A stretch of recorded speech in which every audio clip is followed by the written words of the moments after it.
The new title that I have changed it to is quip, and I hope that Michael Pollan will forgive me. It's called Eat Meat, Not Too Little, Mostly Fat. Well, I started laughing because you said, would you argue with? And I thought, whatever it is, yes. But I actually can't find anything in particular to argue with there. When you're talking about the risk rewards of a potential therapy, that's what you want to consider when you are considering trying something, right? So if the risks are low, in other words, if it's something that's safe to try and it doesn't cost a lot and it's unlikely to have bad repercussions, then that's one reason that you'd be more likely to try it. And if the potential rewards are very high, so if you have some kind of condition that other people have been reporting improvement by trying an all-animal diet, for example, if you have chronic digestive issues like IBD or IBS or colitis, or if you have an autoimmune condition like arthritis or asthma, or if you have a psychiatric condition like depression or anxiety, those are all things that people have been reporting improvement and oftentimes complete remission of. So the payoff that you stand to gain is really quite high, and the risk is really quite low. And so that is one of the main reasons that I'm so eager to share this, even though we don't have clinical trials, because you could find out something that could change the trajectory of your life as it did for me. Welcome to the herd, and thanks for listening. We're happy to help you have informed conversations with your healthcare providers. But please do not treat anything we say in this or any of our episodes as medical advice. Even when the guests are physicians, they're not your physician. If you enjoy this Sodcast, please like it, share it, give it a good rating, and follow, and help more people find their way into the Ruminati herd. If you have suggestions for improvements, please let me know. Howdy, everybody. Welcome to this episode of the Meet Your Herdmates Sodcast. I am pleased to be joined today by one of my Sodsisters. That would be Amber O'Hearn. Welcome, Amber. Thank you, Peter. What an honor. So you were born in Canada, but you've been in the U.S. for a while, so we can both claim you. You're a data scientist by profession. What's that? I have worked as a programmer with the object of collecting and analyzing data and trying to figure out what story it might tell. So you know how to code? Is that... Yes, I have degrees in computer science, in fact, which I guess isn't really a guarantee that people know how to code. It turns out software engineering is quite the craft, but I managed to learn a bit of that as well. And mathematics, computer science, linguistics, psychology.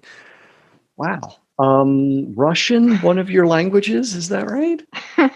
Yes, I also have a degree in Russian, studied it for 4 years and did one semester in St. Petersburg.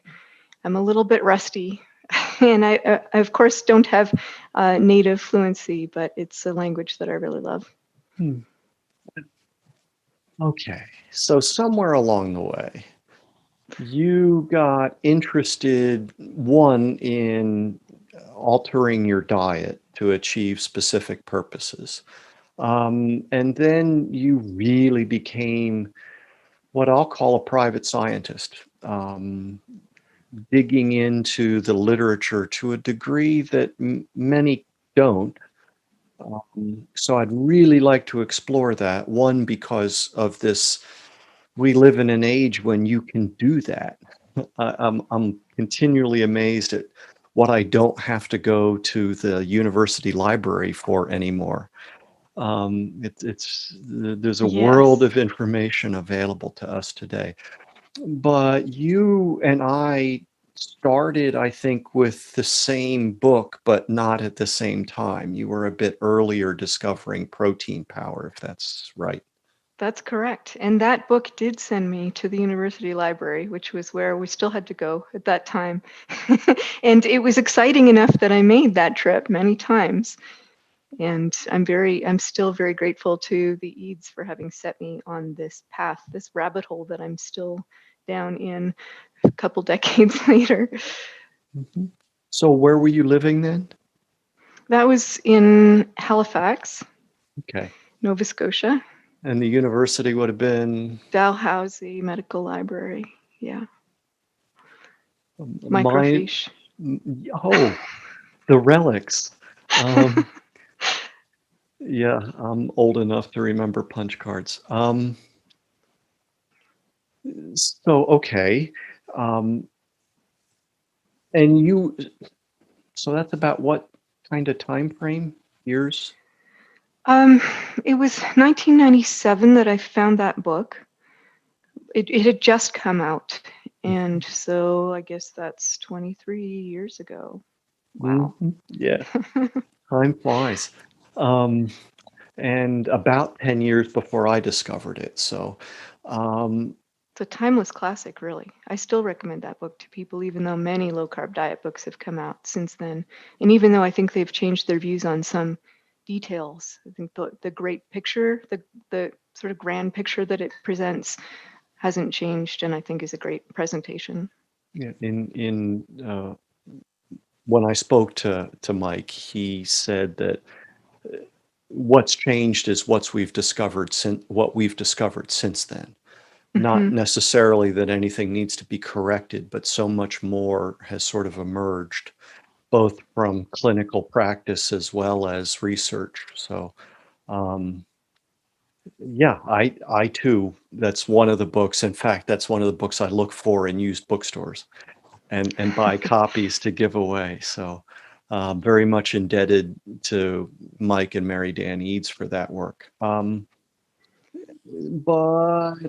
like some people, myself included, you kind of discovered over time that you needed to maybe become a bit lower carb than perhaps somebody or other people would be able to remain. So if you could just talk a little bit about that. Sure. So when I first started a low carb diet, it was very effective for the problem that was bothering me at the time, which was just weight, really. Um, and over time, I found that even though I think every time I stopped a low carb diet, I would start gaining weight very quickly. So I didn't do it very often. um, but it wasn't enough all by itself to keep my weight down. And in fact, over the course of just over a decade, I had aged and I had had a couple of children, and I was also taking antidepressant medications, which may have had an effect on my weight. But I had very slowly over the years begun gaining weight again. And one of the things that I discovered later was that drastically cutting back on carbohydrates was something that was necessary for me to lose that weight again. But it wasn't just carbohydrates. And I don't know how much detail you want to hear about this, but I actually started by taking all plants out of my diet completely. And at first, I thought that it was just an effect of the amount of carbohydrate. In fact, we were calling this diet, the people I discovered it from were calling it zero carb at the time, even though they knew very well that animal foods sometimes have bits of carbohydrate in them, like milk products, for example, or shellfish or organ meats.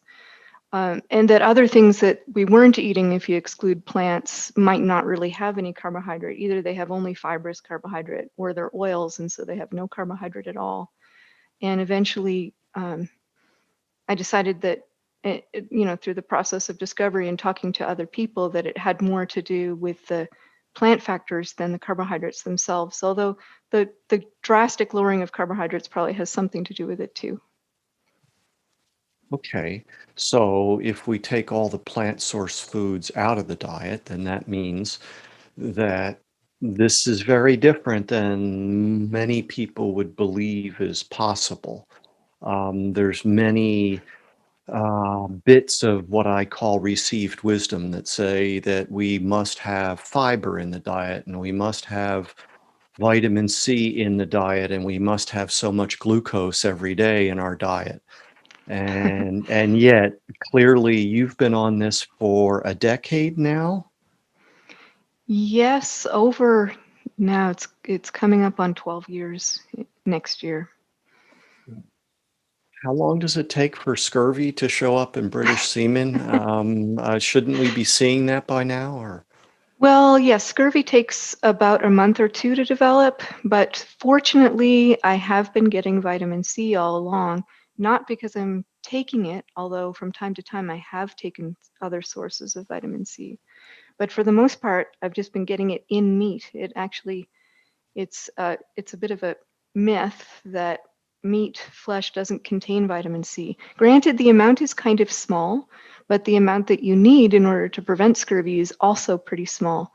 The RDA, for some reason, has been, in my view, expanded beyond, inflated, I guess is the word I would want, beyond what's truly necessary, and certainly far beyond what's necessary to prevent scurvy. and you've given presentations that go through this, and I'll link to some of them. Um, but one of your quotes, and forgive me for butchering it, but basically everything we think we know about human nutrition has been received through the lens of carbohydrate-based diets. Is that close enough to what you said? Yes. So RDAs, like all of the other reference ranges that we've developed over time, are developed on a population, and the population basically is a grain-based diet eating population. And so anything that you learn about what a normal range of anything should be is has that as its base assumption. And sometimes for some things, the ranges might not change very much. So I'm willing to bet that the acid base level in human blood isn't going to change that much depending on what diet you're eating. I think that we need it in a strict range. But something like how much of a certain nutrient you need very much will depend on what other foods you're eating. And that's an interesting point to consider when we look at things like these hard and fast or seemingly hard and fast. Again, I think to be fair, there's always this lost in the translation between the research and the policy recommendations and then the implementation. That things keep getting lost in each one of those steps. So, but again, I think the key point from your experience and your experience is not a singular one, that there are people who, for a variety of reasons, find that their health is best when they follow an exclusive or nearly so animal source food diet. Yes. It's very interesting. That was certainly the case for me. So, as I alluded to, I had gained a lot of weight, even though I was on a low carb diet. And that resolved. I had gone up to almost probably up to 200 pounds. After 196, I didn't look at the scale again. I'm a 5'6" woman, and I think my ideal weight is probably around 130. Um, and so that was great, but the thing that really was important for me, and the reason that I've stuck to this, you would think of it as maybe a very strict regime after all this time, is that my depression that I mentioned had been re-diagnosed as bipolar type 2, which is a very serious psychiatric condition, and it went into complete remission after a very short time actually on the diet. Of course, I didn't know it was remission then because that disease has such a long cycle that it could have reappeared, so I couldn't conclude that right away. But when I look back, my symptoms stopped essentially right away after I started the plant-free diet. Wonderful. to be relieved or released from that. That's and I think to a degree that the medications really manage rather than release. And then, as you mentioned, are a number of effects that those medications can also produce in addition to what you're taking them for. Some of them Yeah. are not pleasant.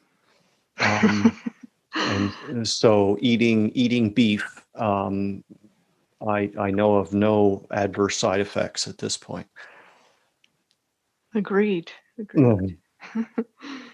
As I mentioned, I've accumulated quite a menagerie of pet peeves. Um, and one of those is this persistent belief that there's such a thing as too much animal source food in the diet.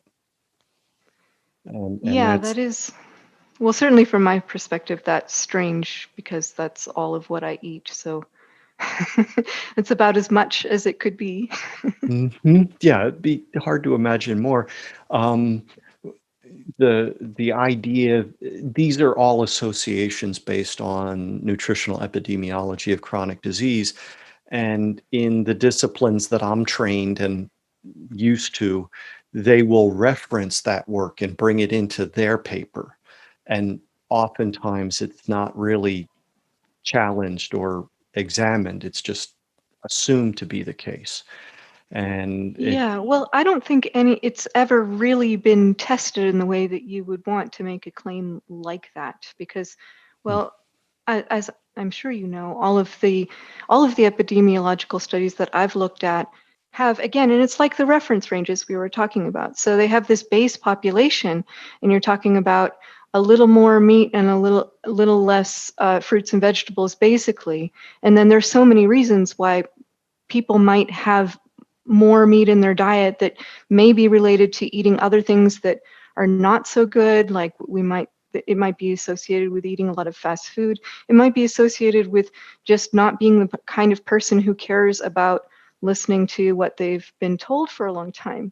Because anyone who's been listening is going to think that reducing meat is what you're supposed to do. And so if you're doing all the things that you're supposed to do, then you're probably actually doing things that are good for your health, like exercise and maybe quitting smoking. And some of it's them are just bound to way be too right. complicated. Yeah. I mean, Right. So if we wanted to know if more meat was going to be detrimental to health, you'd have to look at diets that are really based on meat and not based on grains, I think. and the best we can do there is maybe some anthropological work, or maybe people who have been looking at archaeology, evolutionary biology, and things like that to say, okay, were these diseases prevalent in populations that were eating much more animal source food? And there are a few examples of those that we could talk about. Um, I was, and I mentioned to you when we got started, and I have to stop doing that because a lot of stuff goes by, and it's like, oh, did we already talk about that?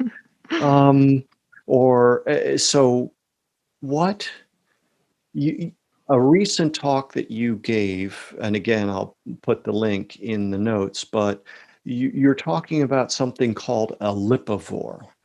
So can Yes. we sink our teeth, so to speak, into that? Yes, and thanks for bringing it up. The lipivore is a word I coined. I'm not the first to use it. There's a polar bear scientist who uses it to describe them, Andrew Durache, I think his name is. Um, but my idea was that looking at the way that humans have been eating meat for a long time, if we think about meat, most people who think about meat today think about the protein part. And that's really because the carbohydrates have taken over the role of energy in our diets. But most of our long history as a species and beyond, we didn't have access to the year-round carbohydrate sources that we do now to any degree, like we do now. And so what I had been realizing is that fat as the energy source in our diet is so important to us as a species that it's, even though I've been liking to call us carnivores to emphasize the importance of meat in the diet, it's not meat in the sense that most people are thinking about as this completely trimmed, lean thing that's on the side of the plate next to your potatoes, but rather the fat that comes with it is actually the most salient part to me about what humans needed as a species. And I thought about that from not just the historical and paleoanthropological kind of studies, but also looking in comparison to other species that have meat in their diet. We seem to need fat and rely on it a lot more than other species do. So there's a couple threads to tug on there a little bit. Another of my menagerie is that people in animal agriculture, again, talk about protein food. And I understand how we got there. It's decades of demonizing animal fat and cholesterol even. Um, but I think that we would be wise to shift the conversation to emphasize that when we eat animal source foods, we're getting more than, and air quotes around the word just, protein. And even we're not even talking about protein properly, but that's another topic. But all of the nutrients that are best or solely sourced from animal source food in the diet are all coming along with the animal source protein. But you're making the point in that presentation that, and as you just said, unlike some of the, say, cats, who can utilize protein for energy, we don't that's not really why we should be eating protein. And the fat is the preferred fuel.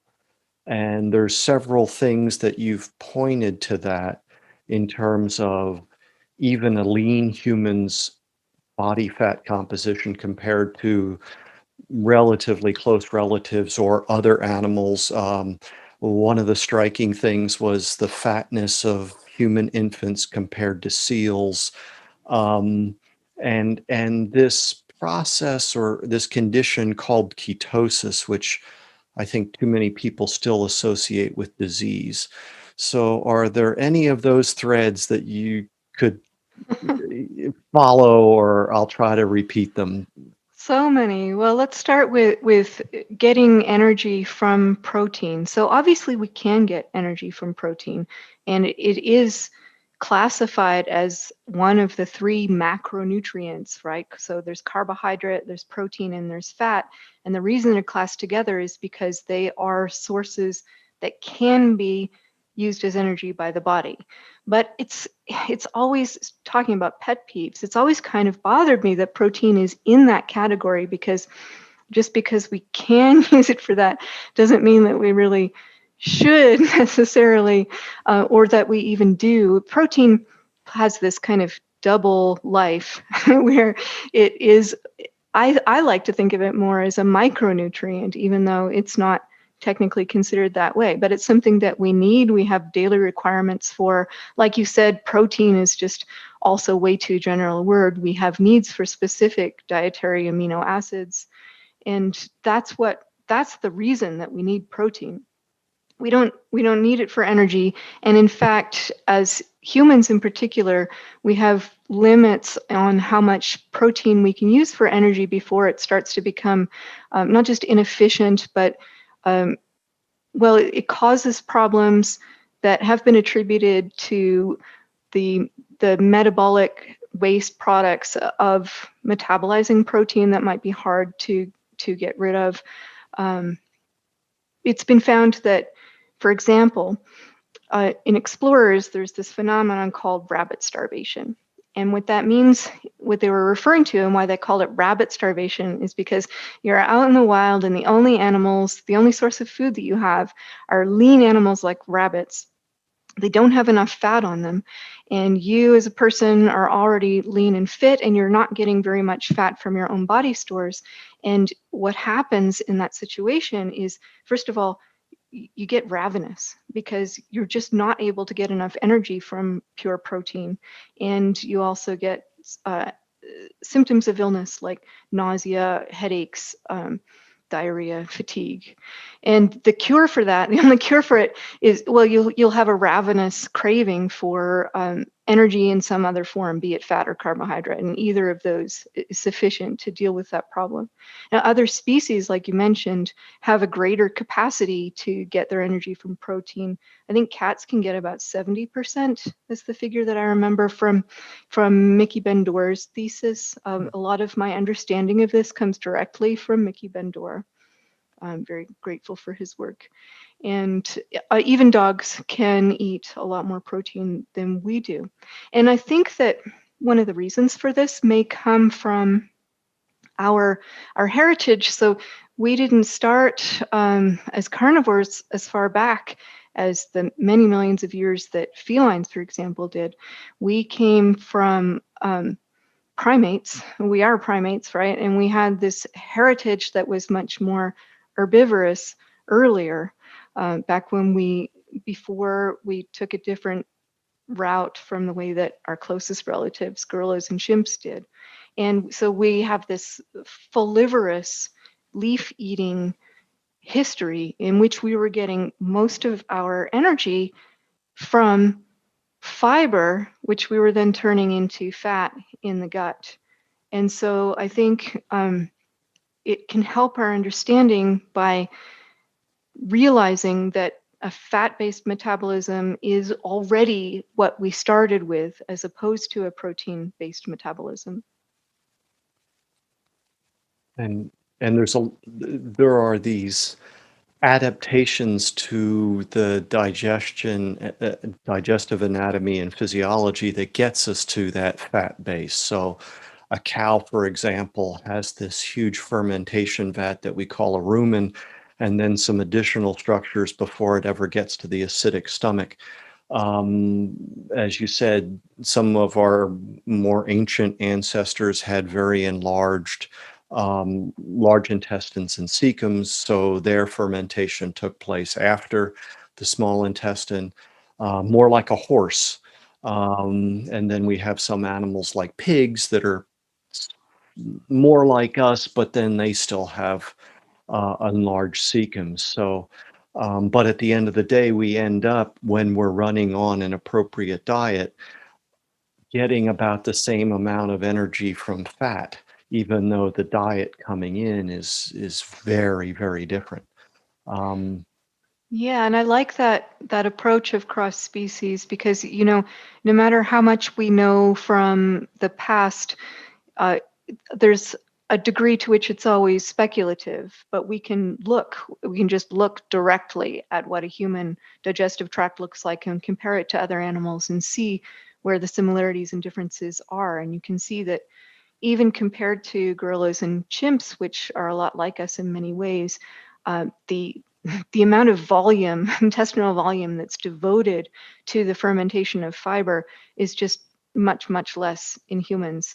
We just don't have the capacity. And so that's the other angle, is that we have energy needs. We're limited in how much we can get from protein, and we're limited in how much we can get from fiber.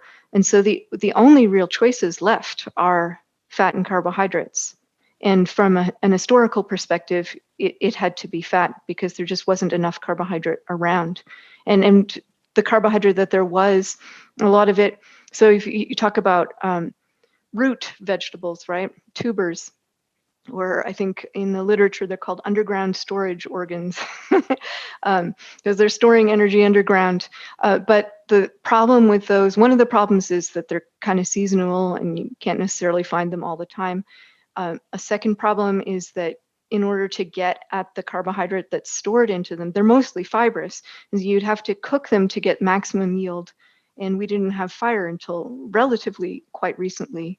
And then third, and related, fire can help with this as well, but they tend to have toxins in them. And the reason that they have toxins in them is because they don't want to be eaten. And so Yes. it's like a defense mechanism. And most roots, it turns out that if you don't process them in some manner, there will be too much toxicity for a human to deal with. Obviously, a human can deal with some amount of toxicity, just like livestock can deal with some amount of toxicity. We're very adapted to doing that, but there are limits to that ability. Well, and it could be argued that herbivores have spent a longer time developing methods of detoxifying or eliminating toxins from the feeds that they consume. Um, Someone recently said that seeds are designed to be eaten and pooped out with little packages of fertilizer. Um, Not so much with leaves or stalks or roots. Those are parts of the plants that tend to be um, essential for the survival of that particular plant, whereas seeds are the way to disperse and perpetuate. So a little Right. Well, different. the seeds themselves, you're right. If you're the kind of animal that's swallowing them whole with the fruit that they're consuming, for example, and they don't digest the seed, that's no problem for the animal. But within the seed itself, that's actually very fiercely protected because that's the reproduction, and reproduction is absolutely crucial for Mhm. for the survival of the species. So, nuts, for example, which are kind of seed or legumes or even grains, have a lot of toxicity that need to be overcome if you're going to actually eat them rather than ensure that they're not digested. Mhm. And again, the received wisdom is that we need those for some reason in our diet. And um, so it's interesting to consider additional information for perspective and say, when would we have had those over the last 300,000 years? Well, only arguably for the last 10,000 at the most. And a lot of these were really regionalized, and we didn't get access to them until the last couple hundred years, certainly on the scale that we have now. I need to remember to send you part of Hans Rosling's personal story, where he talks about the experience of being in medicine in some African country when a rare neurological disorder showed up. And he describes Mm. the scene of being in the leader's office, the national leader, and the man, politicians must be seen to be doing something. And Rosling was coming in there saying, well, I'm pretty sure it's not infectious, but I don't really know what it is. And the leader then challenges him with, well, why did you send your family away? Okay, so you've busted me on that one. And then the scene goes to where, again, in the search for something to do, I must do something. The leader said, well, surely it would be a good idea. It wouldn't hurt anything, whatever, to stop bus traffic between where this is occurring and the capital city. And in a moment of weakness, by his own admission, he said, yeah, that probably, okay. And then something very bad happened, and I won't take away from the story. The book is Factfulness, and it has to do with improperly processed cassava being the cause. Ah, I know a little bit And about that. and it was so well known that they had stopped putting it on all the textbooks. And it was so well known that you needed to process it properly that when it showed up, nobody thought of it. Wow. And there were reasons that led to, apparently there was some kind of a drought and crop failure, so the government was buying all of the properly processed cassava they could get at a good price, and the farmers were selling everything that they had, but then they're hungry and they need to eat something, so they were eating improperly processed cassava and seeing Yeah. this show up. and And the and tragedy there is that drought increases it because the plant senses it needs more protection when there's a drought, and moreover, malnutrition increases our response to it. So yeah, what a Yeah. storm. Yeah, and there was additional tragedy that took place in there, and I'll send you an excerpt. So yes, these I think that there's I think the first time I saw Georgia Ede was at like the second ancestral health symposium when she gave her Little Shop of Horrors talk. That Um, talk was very influential to me. Yes, okay. excellent talk. Um, Okay, so you've now been on this personal journey and you've been one for yourself, but then you kind of get fascinated by this topic. Is that fair? Um, Yes, eh, can't help myself. yeah, I understand. So well, I guess there's one thing before we move much further. The tie for us, the bridge for us, is that obviously the ruminants are this primary bridge between the most abundant carbohydrate in the biosphere, that being cellulose. And thanks to this teeming multitude of microorganisms that they host within their rumens, that resource that we can't utilize directly is converted into volatile fatty acids. So that even though a cow eats a diet less than 5% crude fat, 70 to 80% of her energy ends up coming from fat. Right. And then, so just to kind of put this back into the framework of the theory of modern human beings evolving, developing, we had a shifting climate that shifted the landscape away from dense forest to more savanna-like grass and tree kind of structure, more open. And starting, if I'm remembering the numbers right, it's like 60 million years ago, we have evidence of grasses showing up. Then 20 some million years ago, we have the ruminants showing up. And then what is it, 3 million years ago, we've got hominids. And then like 300,000 years ago, we've got modern humans showing up, something on that order. So it seems to me rational to say we have the grass resource. Animals develop the ability to utilize that resource as primary food source. No more fruit, no more browse, although some ruminants are browsers, but the animals that are eating grass primarily. And then but we have other carnivores or we have carnivores operating in that landscape that are utilizing those ruminants or other herbivores, large animals. You called them Fauna. megafauna. Um, so what was the niche for, a bipedal, hairless or, whatever ape? What was the niche that they exploited?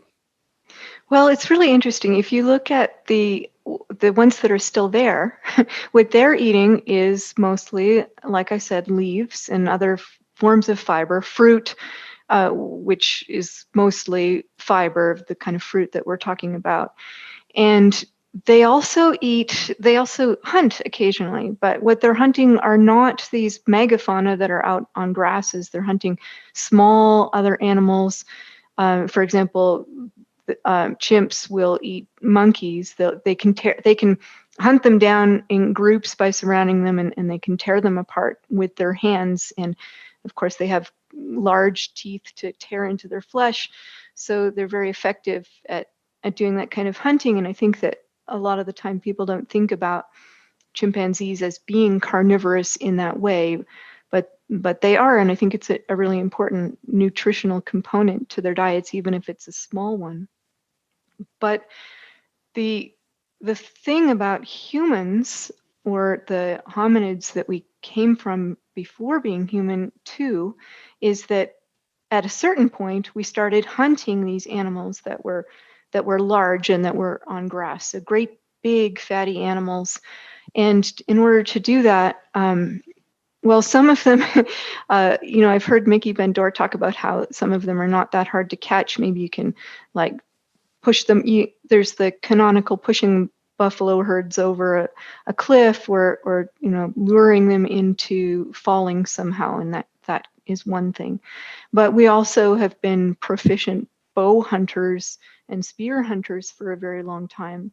But those tools are actually really complex, and it's widely held that in order to get to that level of skill at hunting, you would have to have a lot of adaptation, and including a lot of intelligence to get there. And then a lot of our intelligence and our brain is attributed to having this meat in the diet. So we're faced with this problem of how did we get started? If we needed intelligence to hunt, we needed big brains to hunt, but we needed the meat to get the big brains in the first place. How did that happen? And for a long time, there have been, schools of thought that have said that we originally started as scavengers, and there's been people who argue for that or against that to different degrees. But one of the recent pieces of work that came out that really put it into place for me and made me feel like there is no doubt left about the role of scavenging in human evolution was from Jessica Thompson and other authors who had a recent paper called Origins of the Human Predatory Pattern. And what they were talking about is this very specific way that humans managed to bridge that gap from small game hunting to large game hunting, and that it wasn't just a matter of bigger and bigger prey. In fact, it was a matter of getting access to the nutrition that was inside the leftovers from the other carnivores that had adapted, specifically the fat, the marrow inside bones, and the brains inside skulls. And so that piece, that puzzle piece, to me really helped to explain a lot of different things about humans. So number one, that's not just a source of nutrition, which is important, but in terms of micronutrients, including protein, but it's a huge source of energy. And I think that really helped to bootstrap a lot of the changes that came, for example, to our digestive system later. The other thing about it is that it doesn't require any kind of sophisticated tools to get, because you're going out. It's actually an active gathering. If you think about the hunter-gatherer dichotomy, what most people think of when they think of hunting versus gathering is hunting is for meat and gathering is for plants. But actually, it may not have started so much that way, because bones and leftovers from carnivores is actually something that you gather. And one thing that being bipedal allowed us to do is to carry things. And so we could have done one of two things, or both.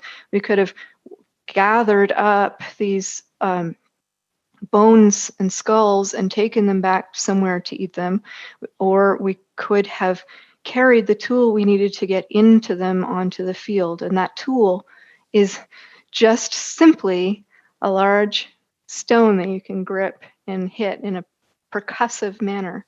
And so the insight from that paper, Origins of the Human Predatory Pattern, is that this manner of accessing nutrition, this percussive tool, is something that helped to bridge the gap between where we would have used that tool possibly before in cracking open nuts to getting large access to animal-based nutrition. And I think the idea of, because it's a more energy-rich diet, more nutrient-rich diet, the the trade-off between smaller digestive tracts and the energy required to support bigger ones. So when we reduce the size of the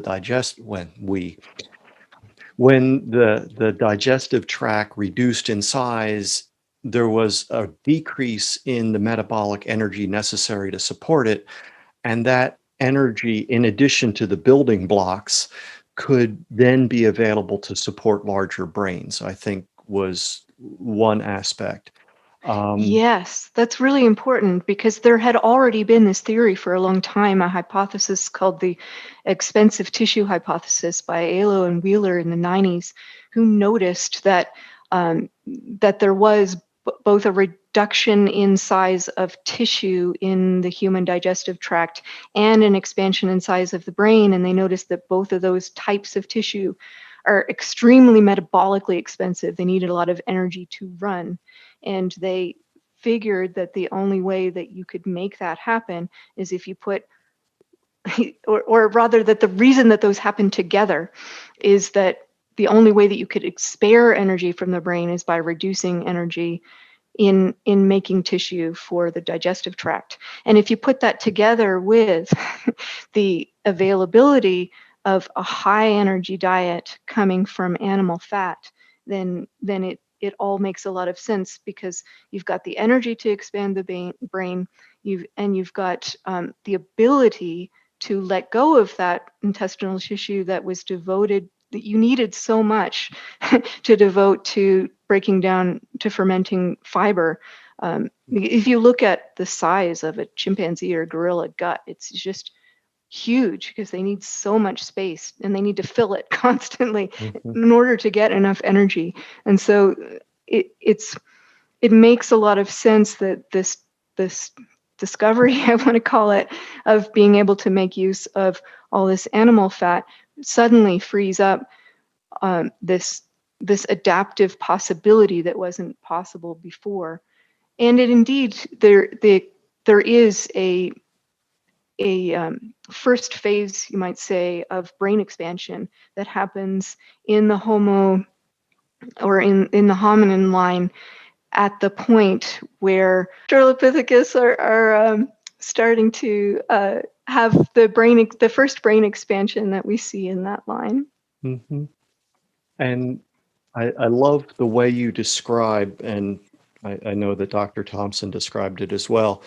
Um, but so we imagine these creatures with hammerstones in their hands, and they're banging away doing what they're doing, and the hammerstone breaks.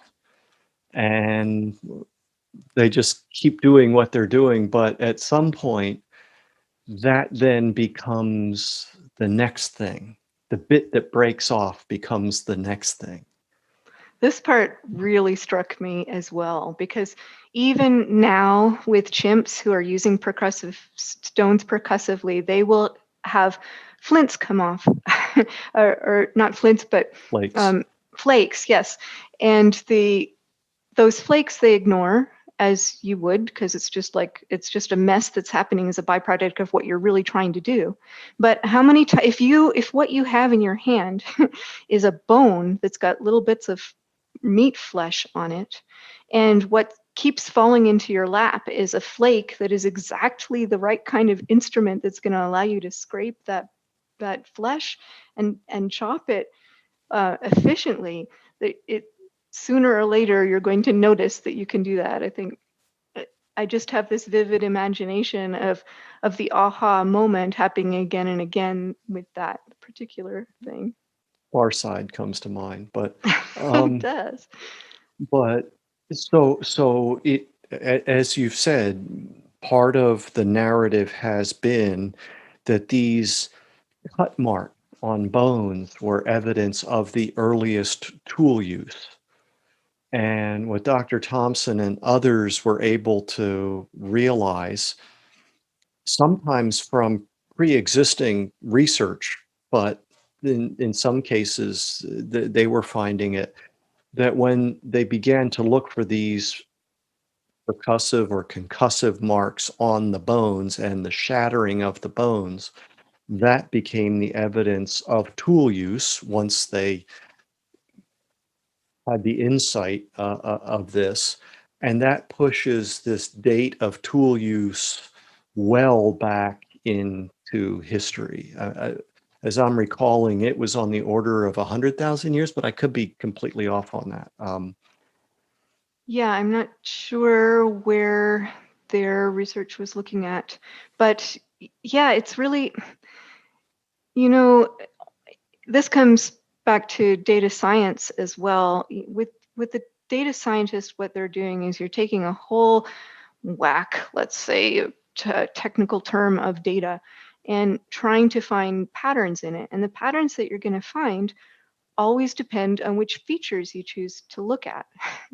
And so um, we're really biased towards seeing that which we're looking for, in other words. And so I think what the great insight that they had in their work, one of the many great insights, is that there's something that we could be looking for that we may have been missing all this time because we were so focused on looking for cuts.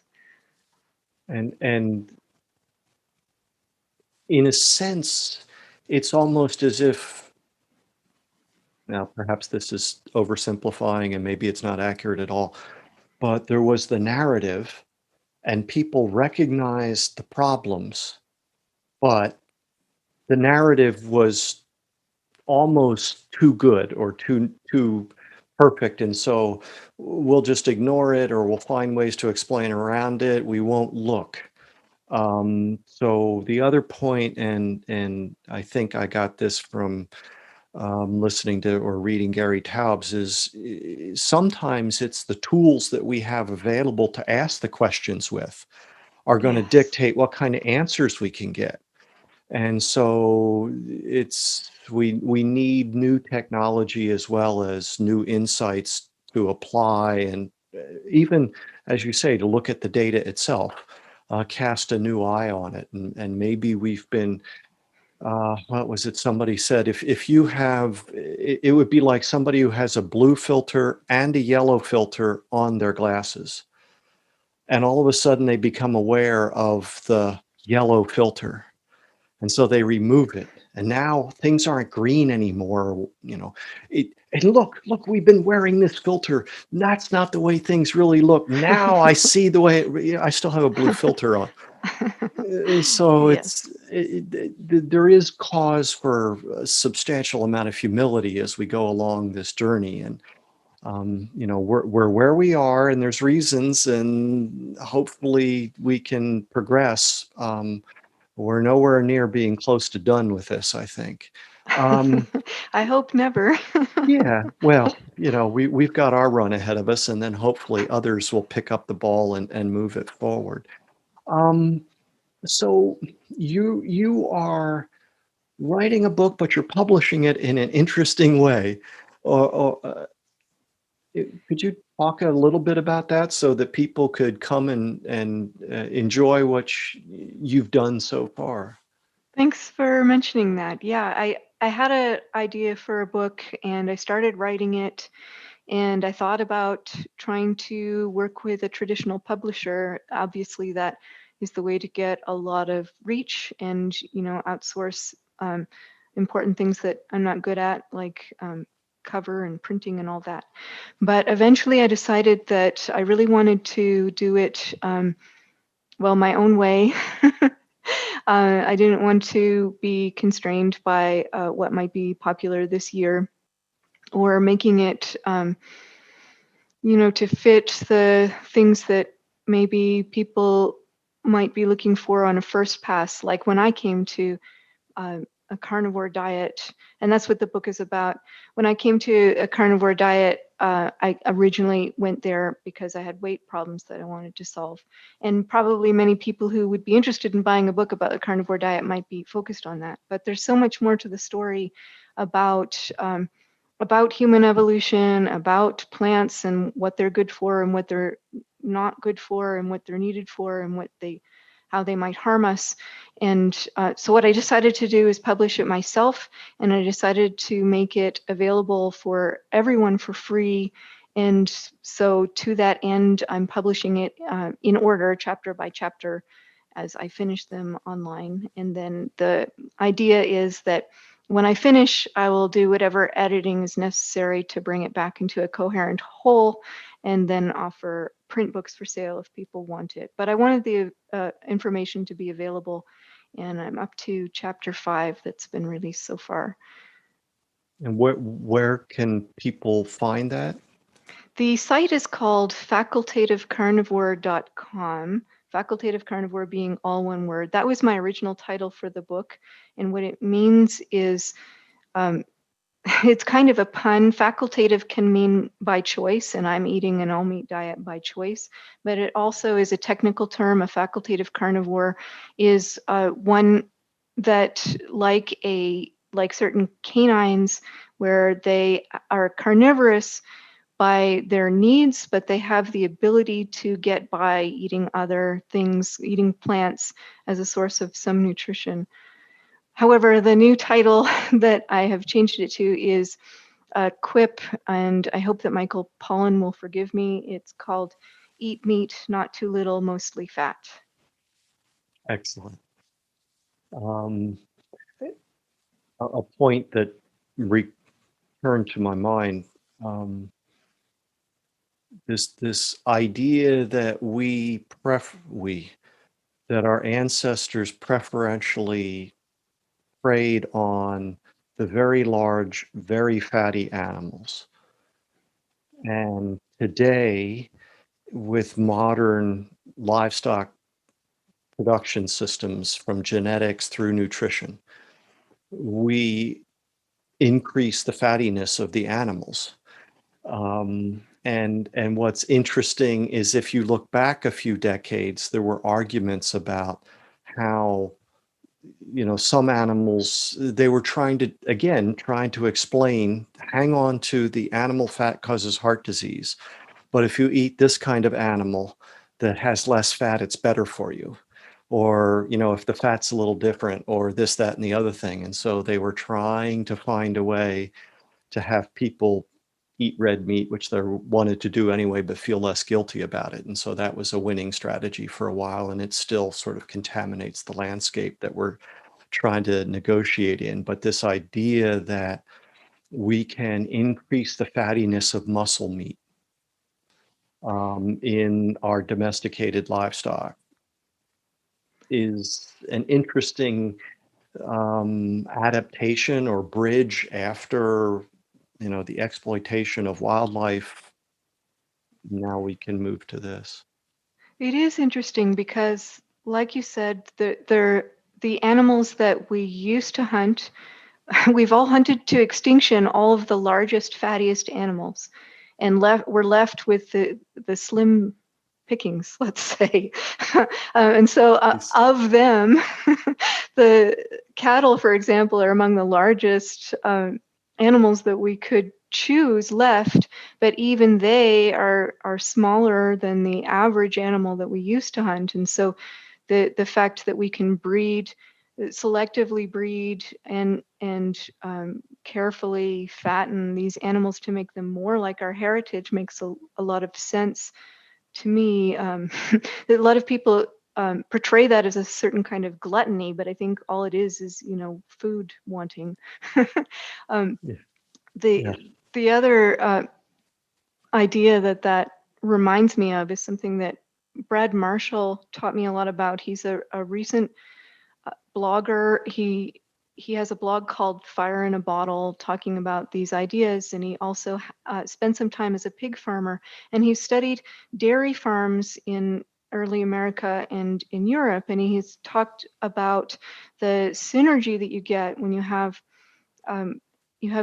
dairy cows and you get milk from them, and then you take the part that you really want, which is the cream, and you have this skim milk left over, which you can then feed to the pigs, which then makes them fatter, so that you're just making this kind of increase of fat all around. So you've got some grain that you can feed to the cattle to make them fatter, and it's a big fat factory, really.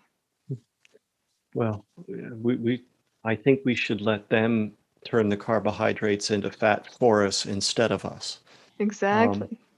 um, so, um, okay, book is one resource. You're active on social media. People can find you on Twitter at Keto Carnivore. That's right. Yeah, I'm pretty active there and open to discussion and question. Sometimes I don't see them. If you've asked me something and I haven't answered, try again, because I do try to at least acknowledge everybody. Yeah. And you've also you started uh, initially it was a 1-day conference, and there were plans that got interrupted like everybody else's plans this year. But Carnivory Con. So and all of those talks are posted on YouTube and people can see them. How many people would come to where you live, um, which has a certain irony from my perspective, to see or to attend a program that was focused on a carnivorous lifestyle? How many people showed up the first year? Well, it was close to 300, and it was actually sold out, and we had a waiting list. It was capped off because the venue that we were using both to give the talks and to have food served. And for seating, when you're serving food, it takes up a lot more space. I was really so happy and grateful for the overwhelmingly positive response that we got to that. And we had speakers and attendees from all over the world. It was just amazing. And so there were scientists talking about the sort of theoretical bases of a carnivorous diet, including, this kind of paleontological uh, science, as well as plant scientists. We had a plant biologist. We had clinicians who were using carnivore diets in their practices. We had um, I talked about the RDAs that you had mentioned earlier, that talk, and just so many great talks from all angles. And yeah, I was really disappointed that we weren't able to continue it this year because I had 2 days jammed packed full of great talks, and I hope that we'll be able to do that soon. I hope so as well. Um, so there's been so much that you've done to help others find their way. Um, but I guess if there are people who listen to this who are interested, I guess the would you argue with someone suggesting there are a number of chronic conditions that could mm, respond positively to a seemingly strict diet of meat of whatever form people choose for a variety of reasons, or at least animal source foods. Um, and you're not going to kill yourself, and you can try it for a month, and you can see if you get better, feel better, are happy, and you don't need to feel guilty about putting your life at risk, nor, and I could assure them that they're not going to ruin the planet by doing so. What would be, is that a fair place to start a conversation, or what would you suggest? Well, I started laughing because you said, "Would you argue with?" And I thought, whatever it is, yes. But I actually can't find anything in particular to argue with there. Um, the when you're talking about the risk rewards of a potential therapy, um, that's what you want to consider when you are considering trying something, right? So if if it the risks are low, in other words, if it's something that's safe to try and it doesn't cost a lot and it's unlikely to have bad repercussions, then that's one reason that you'd be more likely to try it. And if the potential rewards are very high, so If you have some kind of condition that other people have been reporting improvement by trying an all animal diet. For example, if you have chronic digestive issues like IBD or IBS or colitis, or if you have an autoimmune condition like arthritis or asthma, or if you have a psychiatric condition like depression or anxiety, those are all things that people have been reporting improvement and oftentimes complete remission of. So the payoff that you stand to gain is really quite high, and the risk is really quite low. And so that is one of the main reasons that I'm so eager to share this, even though we don't have clinical trials, because you could find out something that could change the trajectory of your life as it did for me. Mm. Are there other resources that you would want people to know about? Other resources. In addition to your book, in addition to what you put out in social media posts, are there groups or are there particular books besides Protein Power that we mentioned earlier that you would say, if you want to find out some more, go here? Um, there are so many things that have positively influenced me. We didn't get a chance to talk about it much today, but I was greatly influenced by some of Stephen Cunane's ideas. He has a book called Survival of the Fattest, and he's talking about this whole idea that babies are fat for a reason and the connection between that and ketosis. So that's something you could follow up with. If you want support for questions about how to do a diet, there are many groups on Facebook that can support you with a carnivore diet if you're into that kind of interaction. There are probably lots more I should be thinking of, but I don't have them at the tip of my tongue. We've probably run it out for this session.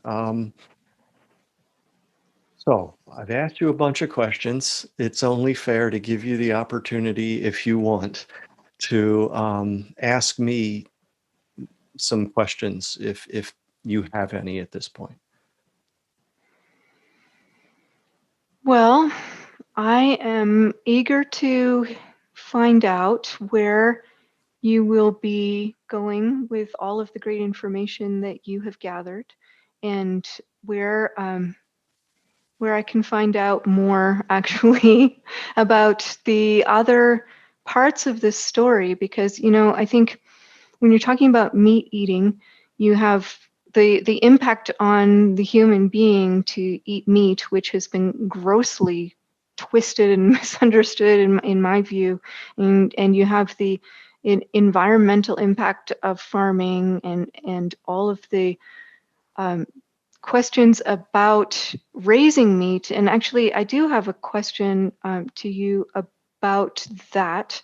Could you tell me, I'm going to phrase this properly. There seems to be a lot of confusion in my world about whether you've probably devoted lots of podcasts, whole episodes to this, but when people ask me, do I need to be buying meat that has been raised on a farm that only does grass finishing? Can you tell me if that is correct in terms of the impact on the environment? In terms of environmental impact, I think that the data is very different than many people who say that understand it to be. So I think that if people want grass finished sheep, lamb, or beef or goat, um, and they have a source of it and they can afford it, they by all means. But many of the things that people think they're getting when they go to that is already available in the supermarket. That actually one of the things that makes people kind of go, when I say it is that the emissions from cattle, so we're talking about burping methane, when cattle go into the feedlot, their emissions go down. That's the opposite of what I've been hearing. So welcome to my world. And too many people still think it's farts. So it's just the function that the more digestible, the lower the fiber, the lower Oh, the emissions. well, that makes perfect sense. And now there's lots of assumptions. If you could have cattle on highest quality forage year round, well, we live in a continental climate where we have something called winter, and that doesn't occur. And so then you've got other systems at play. And in your part of the world, typically you would have cow-calf producers who then wean the animals after 5 months and ship them somewhere else. In that somewhere else, those animals then either graze on high quality pasture or they go into some kind of a backgrounding or finishing phase where they're going to get a higher energy ration. So, but there's reasons for doing that, and it's not one of my menagerie is we have a tendency to think that the way I support makes me or anyone who follows that ethical, and anyone who doesn't isn't. Mhm. And this is, I think, symptomatic of the division that exists today, where we have to be us and them. And if you take a step back and look at who's been behind a lot of the messaging, they don't care how you do it. It's the fact that you're doing it that matters to them. The fact that you're eating animal source food, they don't think should be taking place at all. And so the way to fight that is to fight against animal source food production, and it doesn't matter how it's done. And so that's part of it. The other, my mind was kind of leaping, and I should, listening is not waiting for your turn to talk, Pete. You were asking in the beginning, Frederick Leroy has just launched publicly what's called a dynamic white paper on the, human health, animal welfare, environmental impact, ethics of eating animal source foods.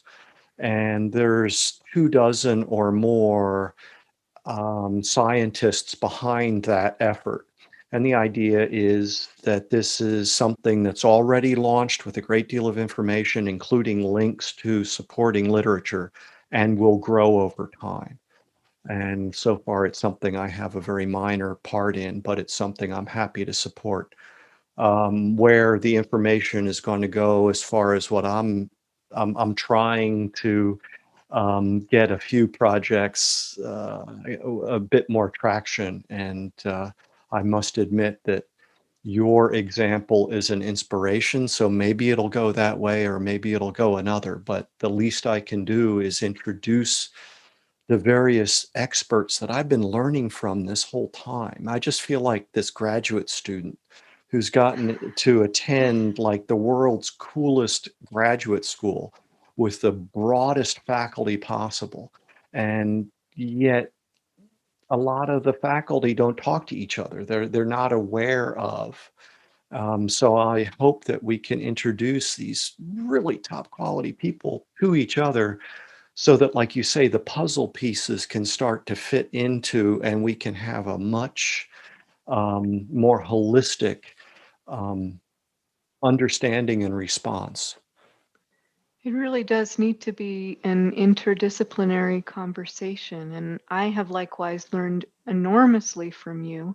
And I wanted to mention that your talk at Carnivory Con was an important piece there as well, because although I mentioned that there were scientific aspects of the diet on humans, these questions about um, the the other spheres that come into play once you start talking about meat eating are also very important.